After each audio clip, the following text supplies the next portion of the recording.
ब्राह्मण सुमंत की कथा। प्राचीन काल में सुमंत नाम के एक विद्वान ब्राह्मण थे। उन्होंने अपना पूरा जीवन धर्म, कर्म, वेदों के अध्ययन और तपस्या में बिताया था। वे अत्यंत सदाचारी और शांत स्वभाव के व्यक्ति थे। यमदूतों का आगमन। जब सुमंत की मृत्यु का समय आया तो उनके सामने यमराज के दूत प्रकट हुए। ये देखकर सुमंत चकित रह गए, क्योंकि उन्हें विश्वास था कि उन्होंने जीवन भर कोई पाप नहीं किया जिसके कारण उन्हें यमदूतों का सामना करना पड़े।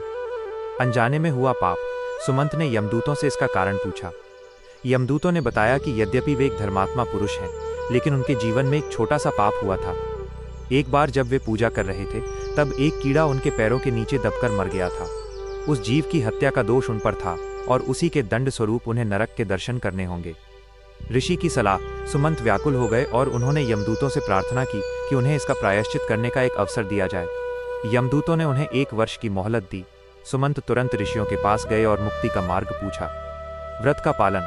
ऋषियों ने उन्हें सलाह दी कि वे कार्तिक कृष्ण पक्ष की चतुर्दशी, नरक चतुर्दशी का व्रत रखें, भगवान विष्णु की पूजा करें और सूर्योदय से पूर्व उबटन लगाकर अभ्यंग स्नान करें।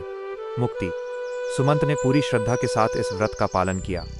इसके प्रभाव से उनके सभी अनजाने पाप कट गए और अंत में उन्हें विष्णु लोक, बैकुंठ की प्राप्ति हुई। इस कथा का संदेश।